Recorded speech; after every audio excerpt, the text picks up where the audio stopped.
होती. मग सावित्रीबाई फुलेंच्या शिक्षणाचा तुम्हाला काय उपयोग झाला? किंवा सावित्रीबाई फुलेंनी जे तुम्हाला शिक्षण दिलं अंगावर दगडमाती झेलून, त्या शिक्षणाचा तुम्ही काय उपयोग केला?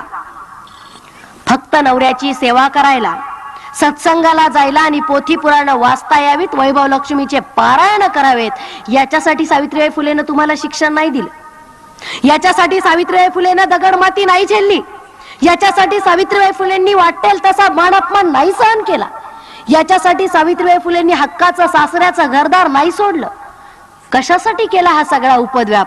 तुम्ही चांगले पदार्थ नवऱ्याला करून खाऊ घालावेत म्हणून, तुम्ही चांगल्या साड्या नेसाव्यात म्हणून, तुम्हाला चांगल्या साड्यांचे कलर चॉईस करता यावेत म्हणून, पार्लर मध्ये जाऊन स्वतःला नटवता यावं म्हणून. या शिक्षणाचा आम्ही काय उपयोग केला? मुळात शिक्षण कशाला म्हणतात?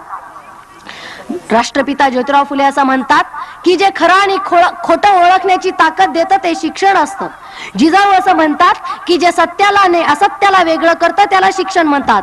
तथागत गौतम बुद्ध असं म्हणतात की सत्य आणि असत्याचं वेगळेपण करून सत्याला छाती ठोकपणे स्वीकारण्याची ज्याच्यामध्ये ताकद असते त्याला शिक्षण म्हणतात. मग आमच्या स्त्रियांनी कोणतं शिक्षण घेतलं नेमकं? आम्ही सदाशिव पेठेतलं शिक्षण घेतलं आणि म्हणून चुकलो.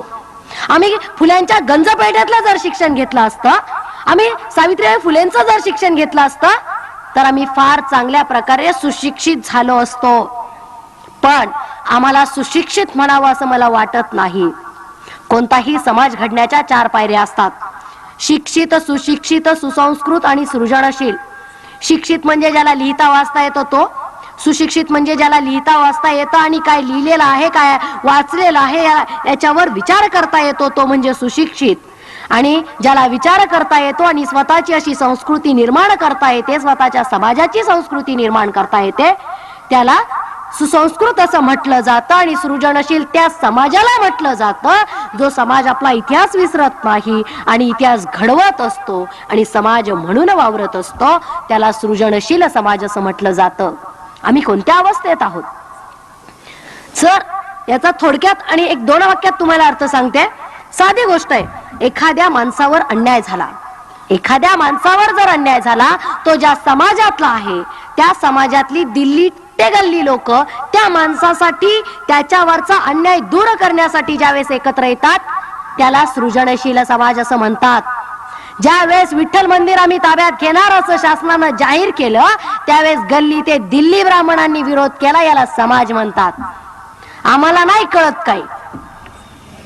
आमच्यातले शेतकरी मेले काय, आत्महत्या केल्या काय, आमच्या पोरी जळून मरतात काय, विष घेऊन मरतात काय, विहिरीत उड्या टाकून मरतात काय.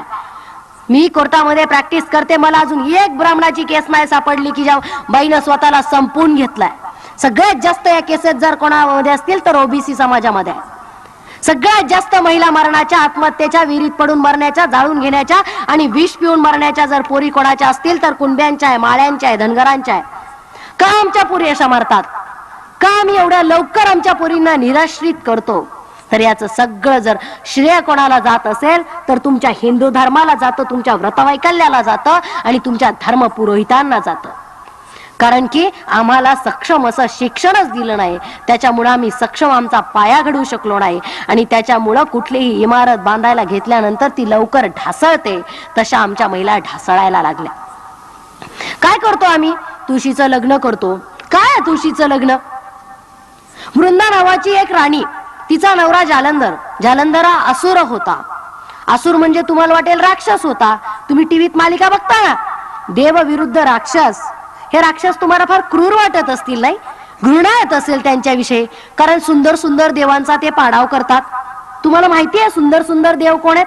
हे सुंदर सुंदर देव म्हणजे आर्य आहेत. हे सुंदर सुंदर गोरेपान जे लोक आहेत ना, हे आर्य.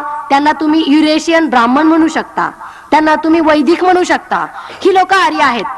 आणि जे असुर, राक्षस, पैस, पिशाच, दास, नाग, ही सगळी जी लोक आहेत ना, ती तुमची बापदाद आहेत. ज्यांना टीव्हीत बघितल्यावर तुम्हाला लाज वाटते ना, ती तुमची बापदाद आहेत. त्यांना ह्या ब्राह्मणांनी इतक्या विकृत स्वरूपात तुमच्या समोर मांडलेला आहे. टीव्ही घ्यायला 20,000 रुपये तुमच्या खिशातून जातात.